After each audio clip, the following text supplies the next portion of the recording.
Hey everybody, happy Tuesday, August 20th. It's been a while since I've done a video. As I've said, I only really kind of jump on here now to kind of give updates or offer some kind of opinion or commentary on something I think is worthwhile. And I want to give you guys a few updates on some things and talk about something that struck me this weekend. So first of all, it's Tuesday the 20th of August here in PA. Tomorrow my children return to school, so another school year hits the board, and in one way it's kind of a good thing. Another way I kind of miss them a little bit, but that is what it is, and certainly wish them and all the other kids heading back to school this year to have a great year. Both their report cards last year were pretty good, so excited about that. This weekend my daughter celebrates her 13th birthday, so I got that to look forward to. My son has a baseball tournament. The fall ball season starts already, so we'll be playing baseball again this weekend. I'm hoping, considering, I shouldn't say hoping, I'm considering trying to get up to New York and maybe meet some friends from New York, talk about some things, about the next step in the process. And I guess before I talk about kind of my weekend thoughts, I'll share a little bit of an update with you there. I know I've been talking for some time about getting getting closer with the book, and I see the light at the end of the tunnel. So hopefully, if my plans continue to take off and blossom, as I hope they will, I'll be doing some more videos, and you'll be seeing the point to thumb plan take off, I guess I'll say. So still a lot to be had with that, and we're gonna go from there. But I hope to talk to a few buddies of mine from New York, and just get their feedback and input. A couple weeks ago I made it out to Ohio and talked with some folks out there, and had an opportunity to share my family with them and introduce my family to them, people I met along the way. So, and on that note, I wanted to give a couple of shout outs.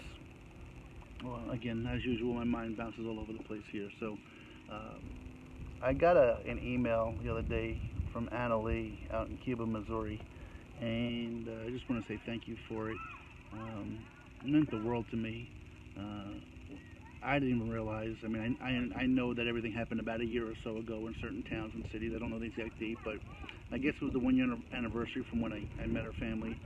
And she wrote me an email, and it just, not only lifted my spirits, but, reminded me that my message does resonate with some people.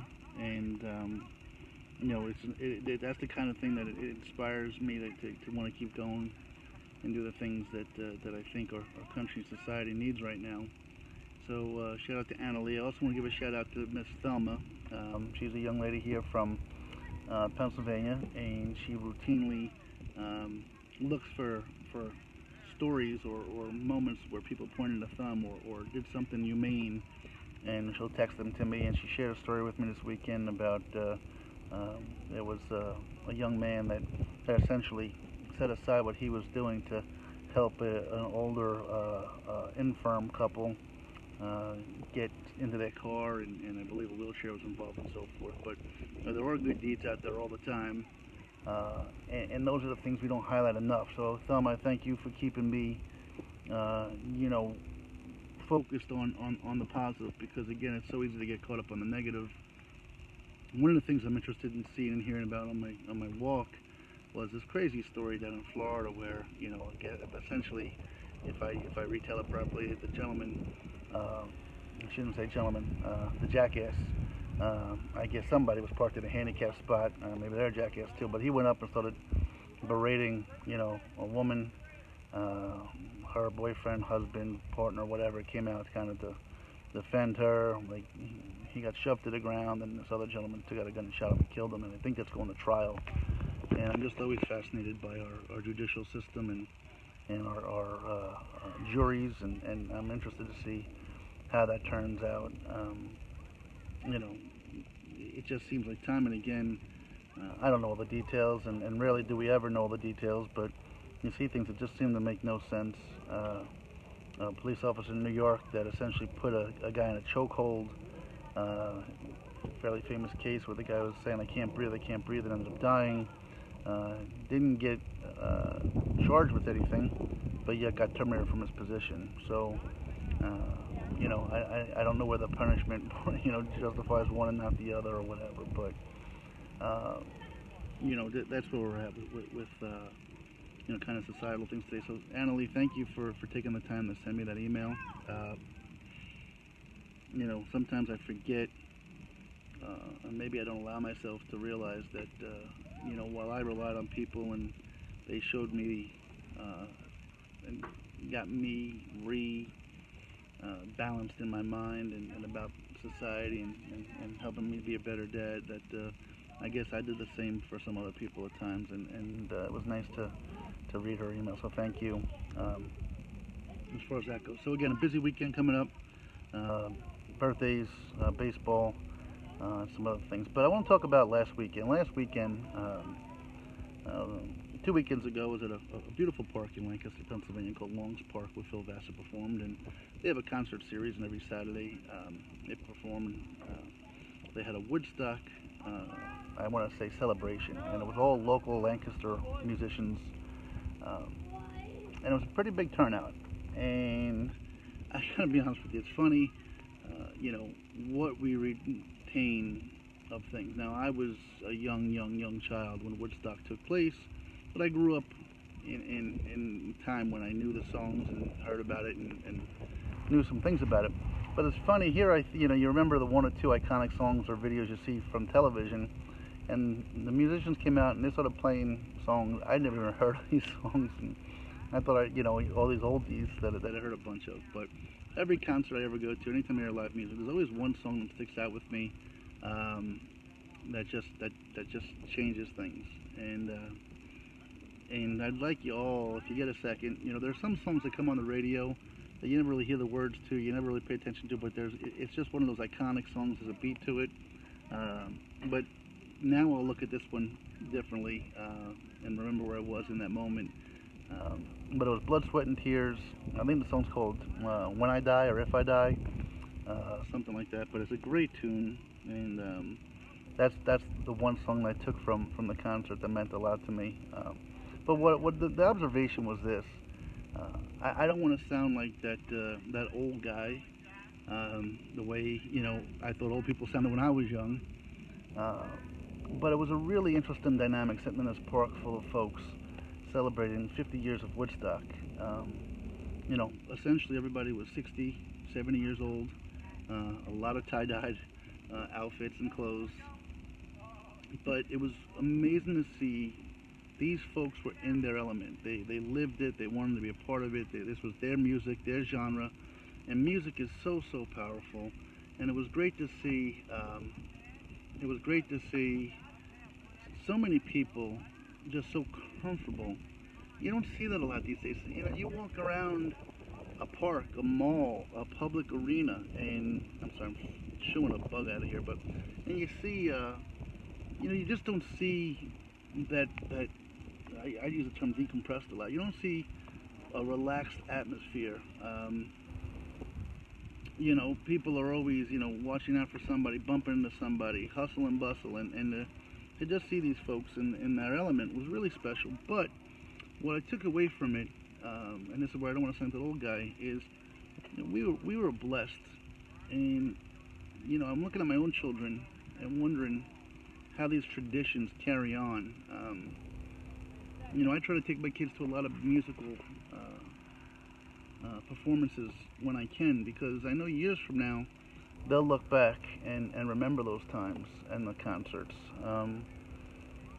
And I think, Woodstock was such an iconic event.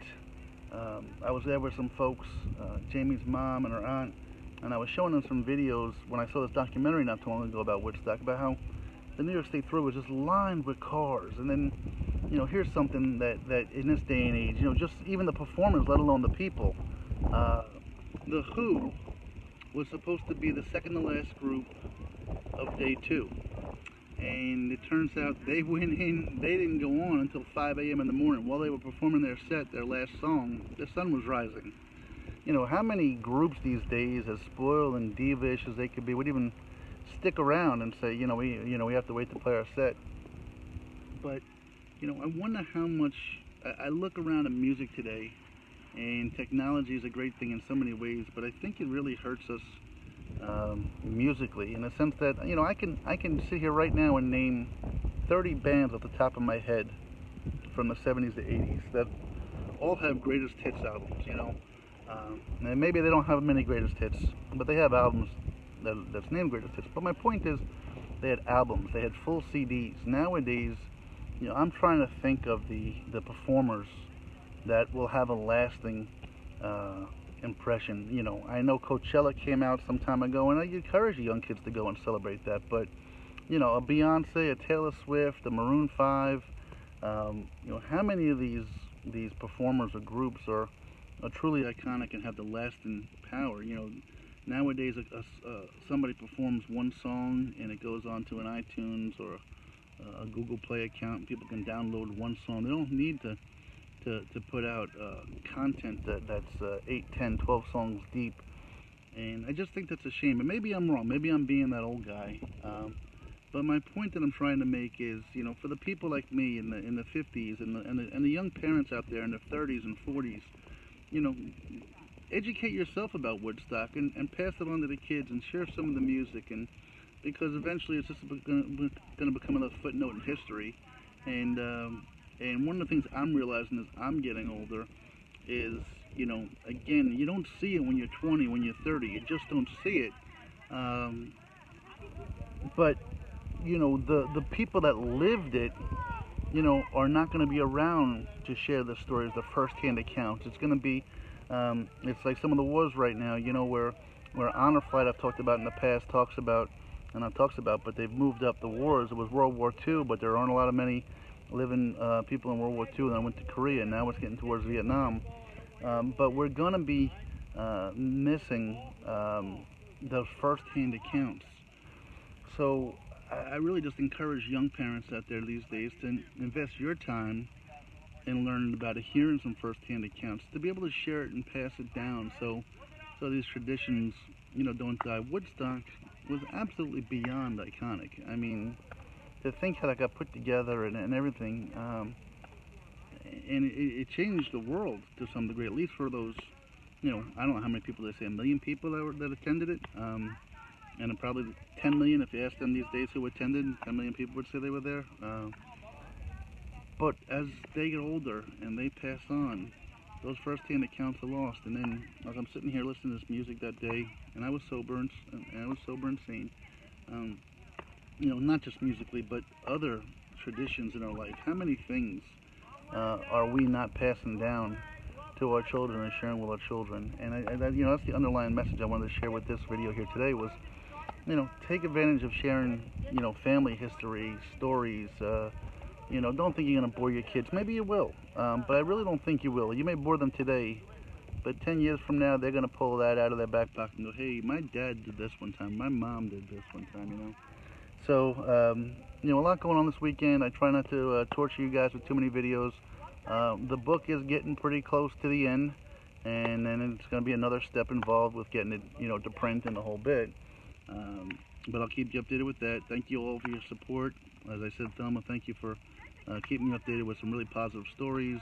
Anna Lee, thank you for the kind words and just making me see myself, I guess, in a way that I didn't see myself before.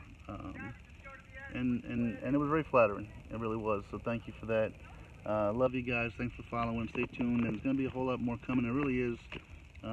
Keep believing. But as amped up as you all were for my journey a year ago, I know we've kind of plateaued a little bit and mellowed, but we're going to ramp it back up, and I hope you guys will be a part of it and help me to share the message and to I really do believe we can change the world. I know it sounds weird, I haven't said it in a while, but I really do believe so. So love you guys, thank you, have a great day, and I'll talk to you soon. All right, bye.